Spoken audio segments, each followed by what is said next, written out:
Nobody. No.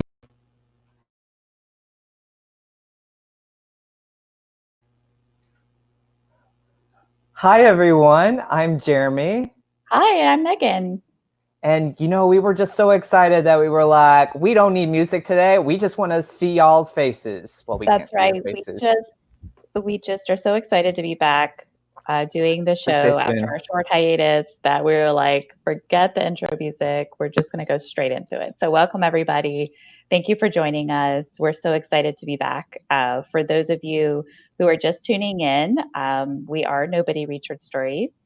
And normally we have, during our seasons, we have full episodes with full stories where we have interviews with the authors. But right now we're just doing Cranky Talk, which is a 7-minute segment where Jeremy and I talk about short stories or books that we're reading or just interesting things as writers. Don't worry, we're coming back on those stories. We're actually looking into them now. We've got some exciting ones. I can't tell you. Megan will do mean things to me. That's right. Okay, so let's crank cranky. Are you ready? Cranky! I'm so ready. I'm so ready to talk, Megan. I haven't been able to talk forever. I've been waiting for this moment all my life. You know what? You're supposed to wait until I start cranky. No, I gotta get it in quick. We only got 7 minutes. You got like an extra 20 seconds in. I cheated. You did. You cheated. I'm a cheater. Since you're the cheater, I'm going to go first, and I'm going to talk about this wonderful book of short stories that I recently read called Redeployment by Phil Klay. And it's all about stories about soldiers in Iraq and coming back from Iraq and re-assimilating into civilian life. And I don't normally gravitate toward stories about war. They're just highly upsetting, as you can imagine. And it's not something that's really very palpable for me. But I was really fascinated by these stories just because. Well, what got you into them? Like, if you weren't interested, I'm curious what piqued your fancy about this book. I'm not exactly sure. He just, I don't remember how this book came across my eyes, but I was just, for some reason, I was like, oh, well, maybe I'll check this out. Maybe it's because I don't normally read war stories. And so I thought like, oh, I should read some war stories.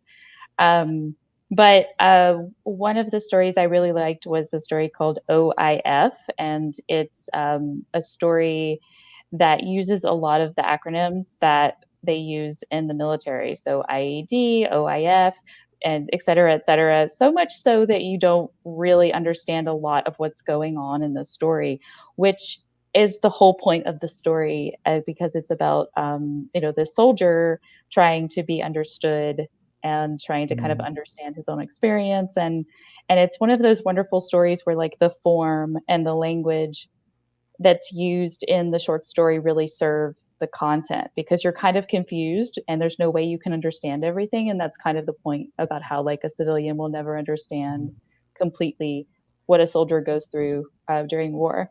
So I think you might have mentioned this, but you said he's a veteran. Was the author a veteran? He is, yeah. Phil Klay is a veteran. He has his book Redeployment has been out for a little while. It won the National Book Award in 2014, and it also won the National Book Critic Circle's John Leonard Award, which I thought was really interesting because it's an award that's given to any type of book, whether it's a novel or a collection of short stories. So I thought that was interesting that a collection of short stories had won this. So I would highly recommend that. After Action Report was also a really cool story. And then the title story, Redeployment, was very visceral. It's in the first person, and it's all about this husband coming back to his wife after war and going to a parade, and just kind of like the step-by-step emotional reactions he has to being in this environment after being in a military situation for so long. So highly recommend it. That's interesting, Megan. I had a question. The one that you talked about where it's a lot of jargon, like you said you were really invested. Did it explain in some way what the jargon meant, or was it not necessary for the story?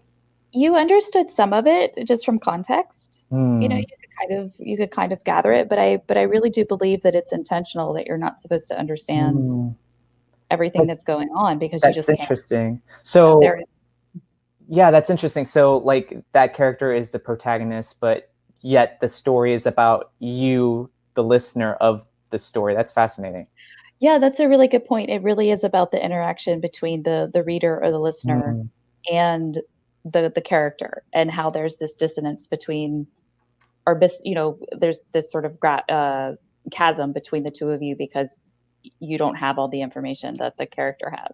That's cool. I like that. That's That makes it more exciting to me, because I'm like, I don't want to read something with a bunch of jargon, but that is interesting for sure. Yeah, no, I would definitely check it out. It was one of the stories that really struck out at me from the collection. My reading, I said actually that I was going to come on here and talk about short stories, and then I'm like, I'm actually in a self-help kick right now. Some of you guys might know Jim Rohn. He's been passed away for a while now, but he's like one of my heroes. I just went back to his stuff because like it's the new year, and like my goal is to like get my writing career off the ground. So I was just focused on his book, 5 Major Pieces to the Life Puzzle. He's so good. He basically talks about how your success or your failure are small steps. It's kind of like Bird by Bird by, is it Anne Lamott? Anne Lamott, I love Anne Lamott. So basically he breaks things down, and he's like, both failure and success are so simple if you break it down that way. Why would you choose failure when you can have success? And he breaks it down into 5 pieces: your philosophy, your attitude, the actions you take, and then it is the results you get, and at the end it's the lifestyle you live. And it's just so good. Like, the most annoying part is I'm doing all of these highlightings, and I'm like, oh my God, how am I going to retain all this information? Like, I'm just trying to eat it up. So I've been actually studying it now. It's going to be interesting to see how it affects this year for me. I just want this to be a good year. I know everybody else does too. So we'll see. Well, like, I'll probably talk about it much more. Now, you guys are probably going to get annoyed by it. Well, I think that's great because we can kind of go along on this journey with you, and you can.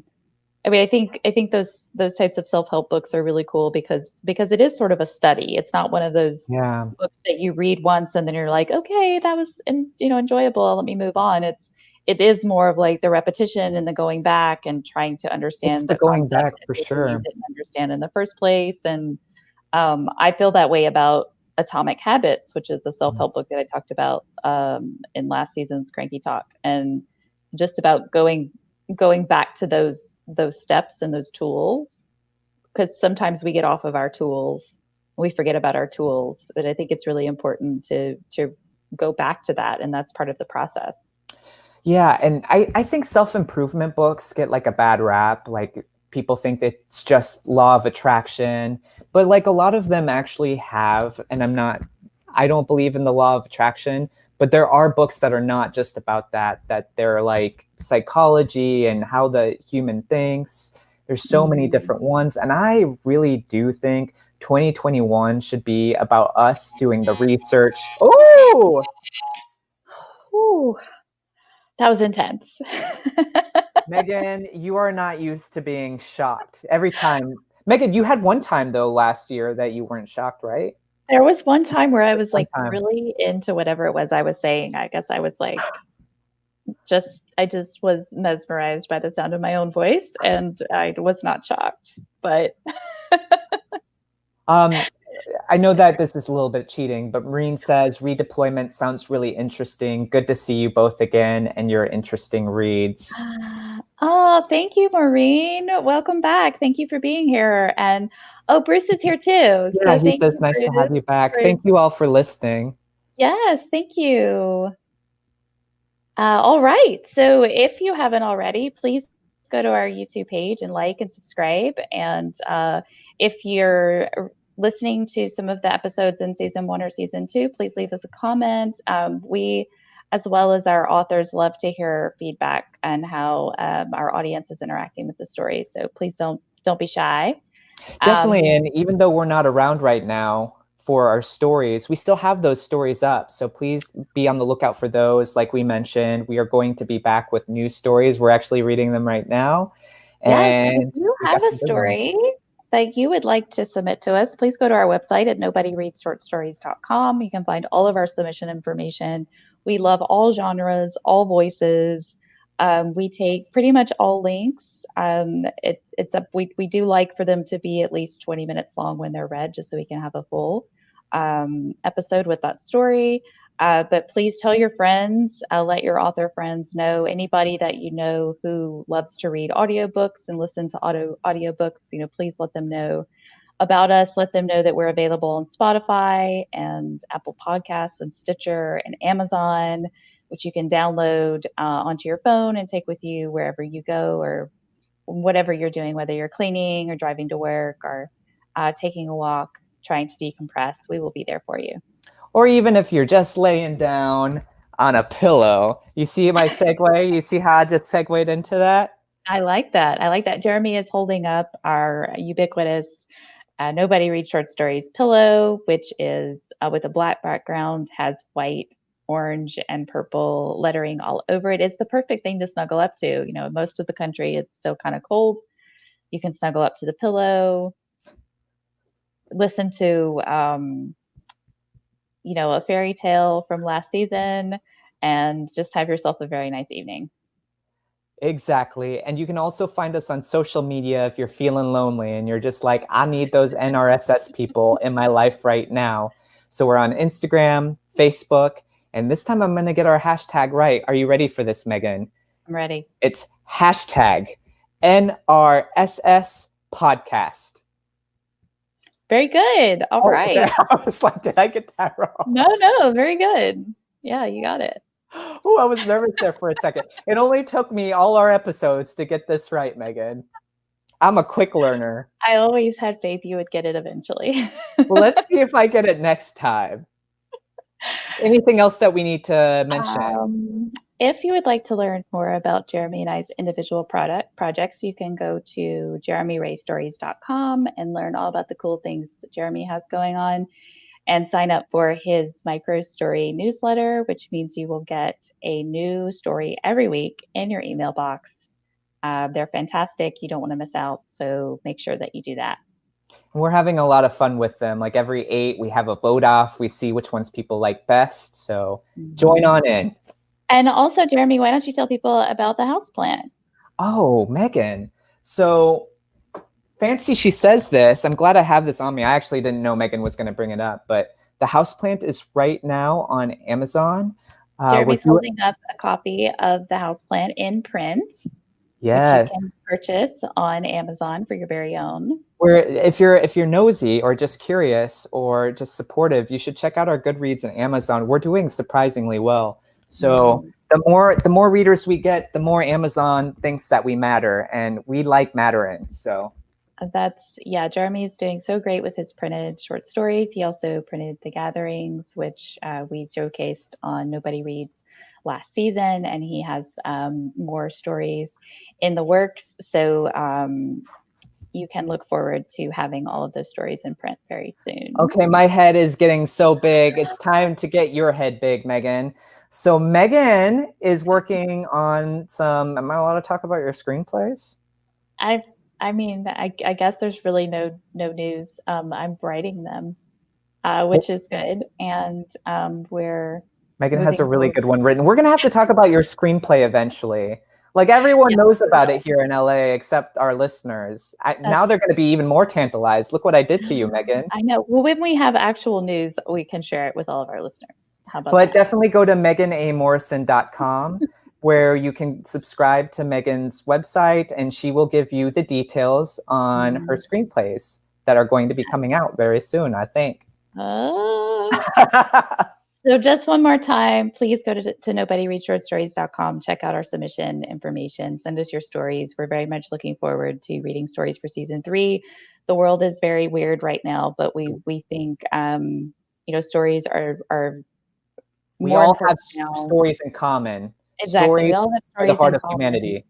and they're more important now than they've ever been. So we want to keep getting those stories out there. So send us your stories. All right. Tune in next week. We'll see you again. All right. See you next week. Bye. Bye. No one reads short stories anymore.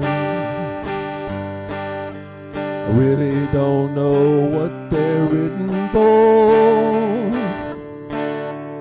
Go write a short story and throw it out the door. 'Cause no one reads short stories, funny, sad, or gory. No one reads short stories anymore. Yes, no one reads short stories anymore.